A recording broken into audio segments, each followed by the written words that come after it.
porque es necesario entender que la crisis no es un estado de cosas que haya que analizar. La crisis es una herramienta de un discurso concreto, que es el discurso que es dominante. Entonces, lo que yo os propongo en esta primera parte es hacer un recorrido por los discursos que analizan la crisis, ver qué respuestas nos están ofreciendo y por qué tenemos que escapar a, por un lado, el discurso que es dominante y por otro, un discurso facilón de, bueno, con decir que el capitalismo es muy malo, lo tenemos todo resuelto y podemos seguir sacando panfletos y manifestaciones sin parar, ¿no?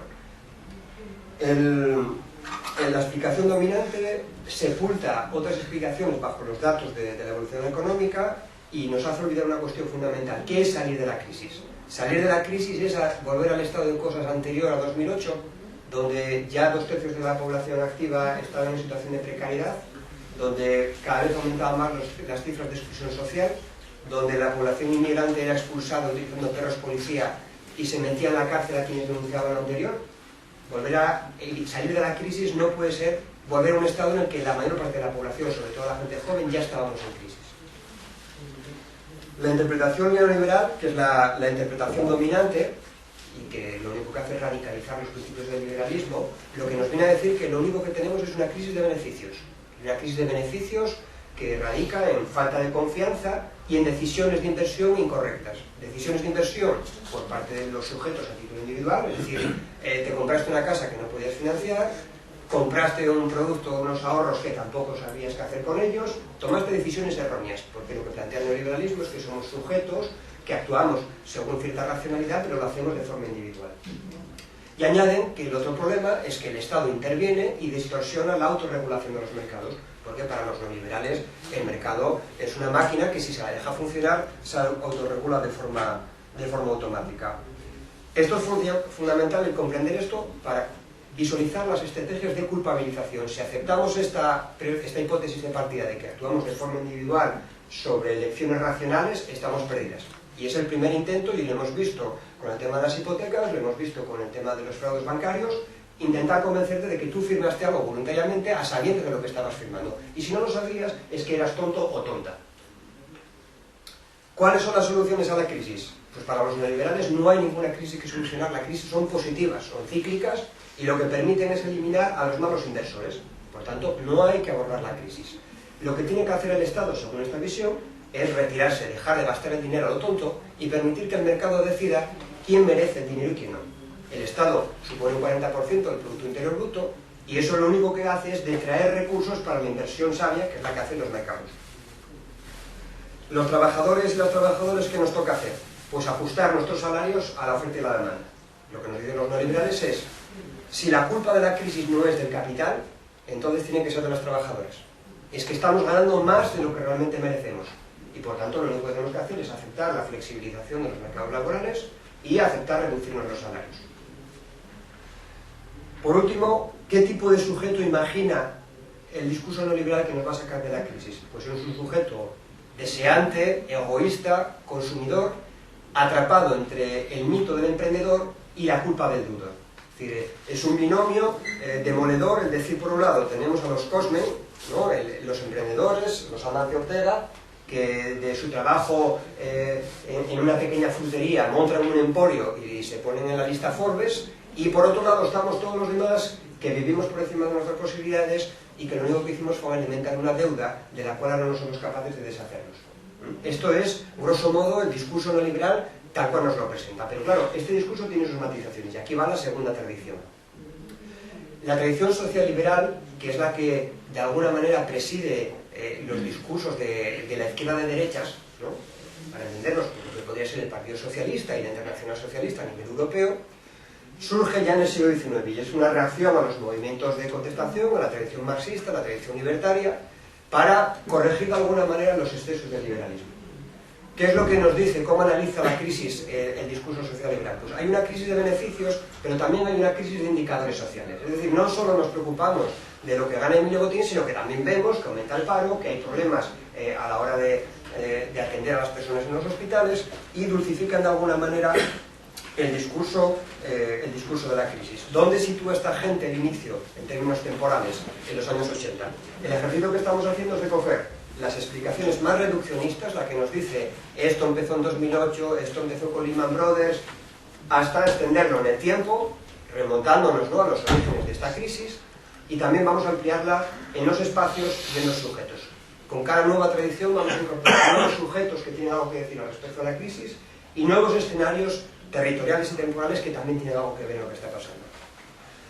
Retomo entonces el discurso social liberal, que dice, mira, esto no empezó en el año 2000, esto empezó ya en los años 80, con Margaret Thatcher, Ronald Reagan, las políticas monetaristas, Milton Friedman, y por tanto son los malvados financieros los que, abusando de la economía de casino, enterraron la economía real, que es la que realmente hay que potenciar, ¿no? Por tanto, los malvados no es el capitalismo en su conjunto como sistema, son aquellos que pervierten el funcionamiento del capitalismo, ¿no? Esto coincide casi con aquellos momentos de refundación del capitalismo al que hacía alusión Sarkozy, ¿no?, en un momento determinado. ¿Qué es lo que nos proponen desde este discurso? Pues regular los mercados hasta que recuperemos la confianza, luego le seguimos dejando todo a los mercados.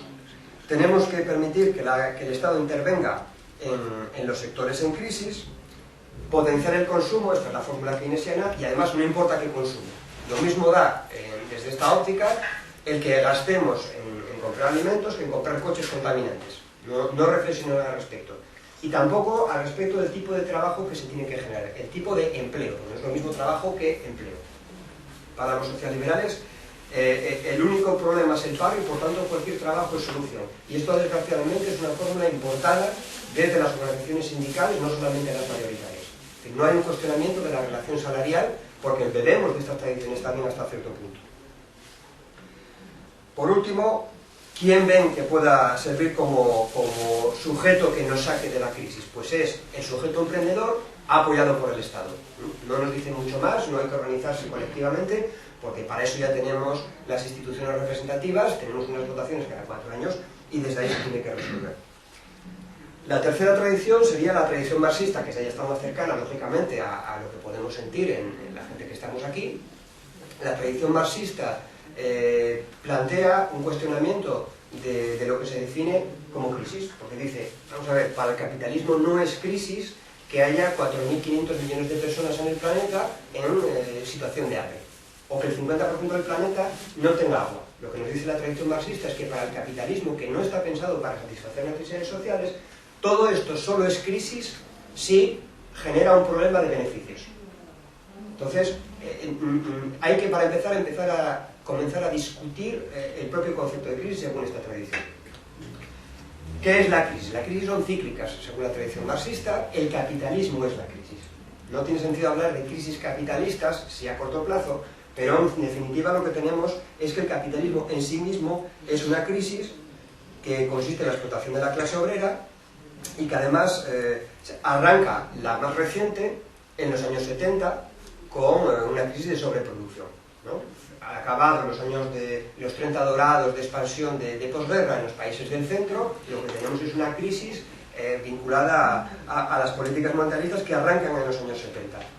Por tanto, el problema es que las necesidades básicas se han convertido en un negocio que favorecen a los responsables y beneficiarios de esta crisis, que son los propietarios de los medios de producción, a los neoliberales y a los socialliberales que defienden y maquillan todo lo anterior.